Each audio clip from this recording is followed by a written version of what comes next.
everybody and welcome to day 239 of Reese's Stories.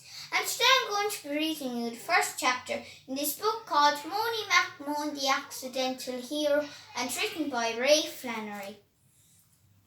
And the chapter is called School Time. I go to Ban School. I am in Mr. Rory O'Rourke's class.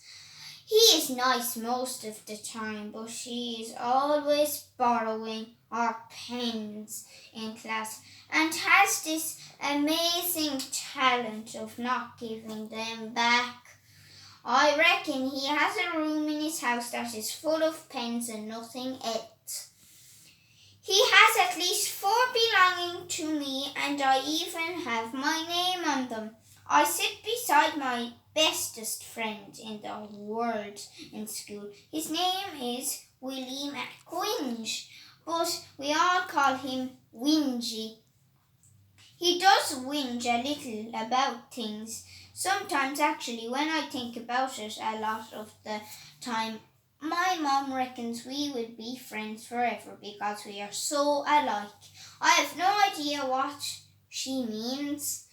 The principal of the school is Norma Strong. I think her name should be changed to Norma Cross because she is always cross. The only time she smiles is when we are getting holidays, especially the summer holidays. She walks around that day with a big silly grin on her face all day. She even manages to say nice things to the pupils, and that is very unusual. Actually, most of the teachers have big silly grins on their faces that day. I wonder why.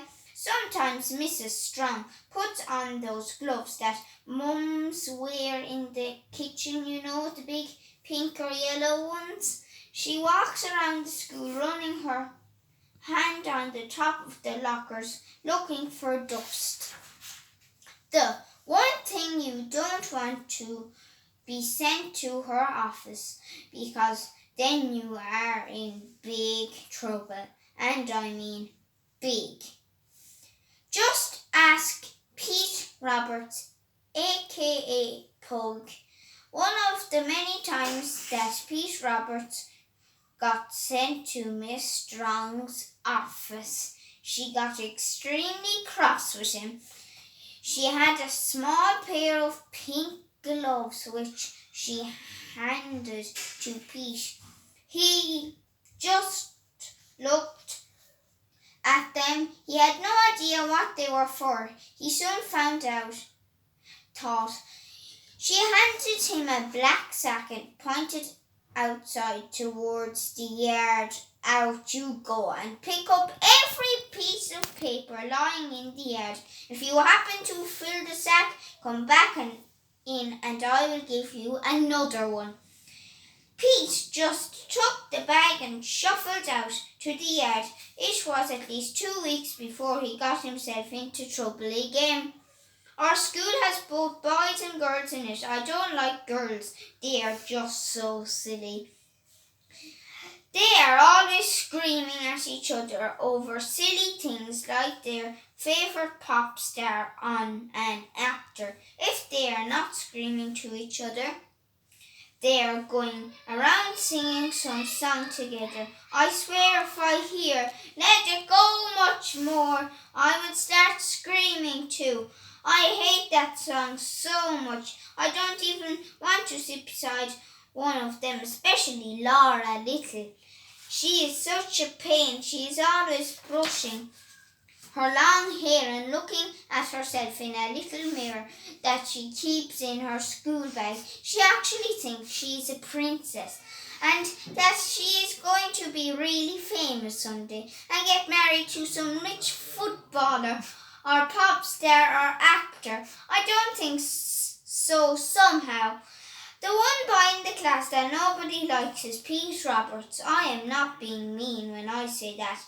The reason that nobody likes him is because he is a bully. His nickname is Pug. You know those dogs with the squashed up faces? Well, he looks like one of them. He is huge. Even some of the older boys in the big classes are afraid of him. He is always taking people's lunches. He hasn't taken mine for a while, but I know he will do someday. Soon, just hope it's a lunch that I don't like. Pity, I don't know which day he is going to do it, because if I did, I would bring in special sandwiches, him warm sandwiches.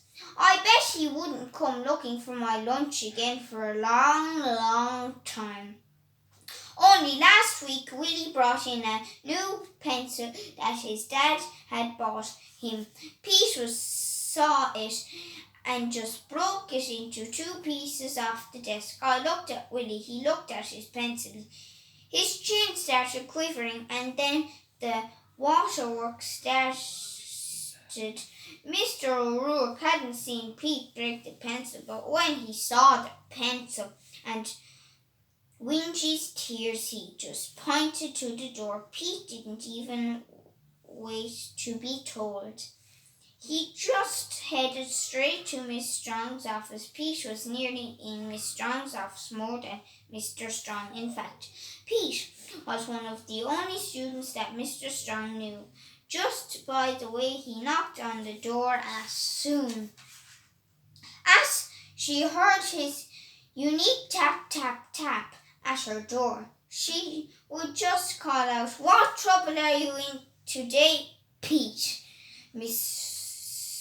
Mr. O'Rourke told me to call to your office because I accidentally broke somebody's pencil. He replied, "How exactly did it accidentally break, Pete?" asked Mrs. Strong. "Well, I was kind of testing it to see how strong it was, and do you know what? It wasn't strong at all."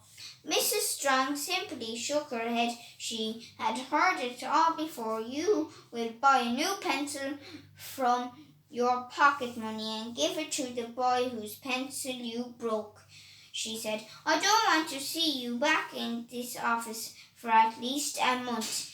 Is that clear?" said Mrs. Strong. Some hope of that, she thought to herself. "Wednesday is my favourite day in school. That's because Wednesday is sports day. That means tracksuit day, no silly school uniform. But some Wednesdays are better than others because we play football matches against other schools. If the game is an away game, we get to go on the bus. There's always messing on the bus. Wingy and I are nearly always involved in that messing too. I remember one time Wingy brought sneezing powder with him in a paper bag. He bought it in a joke shop when he was on holidays with his family.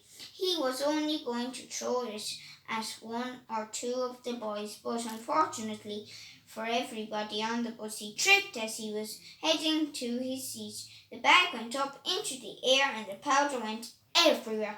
Everybody on the bus started sneezing. When we arrived at the game, we looked as if we had all been crying. Big red eyes and runny noses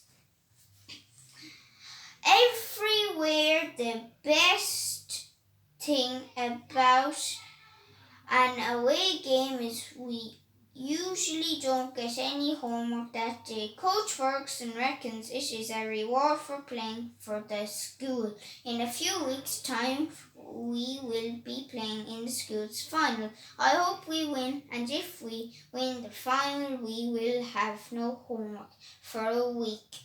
Coach Ferguson said, "We will get a treat if we win, but told us it is a big surprise. All the rest of the class will be allowed to go to the final to support us. Mr. O'Rourke is getting the rest of the class to make flags and banners during arts and crafts. Just hope the girls don't make soppy pink ones with sparkly things on them." The end. I hope you enjoyed that lovely story. So I better go now. I have to go to music. So bye everybody.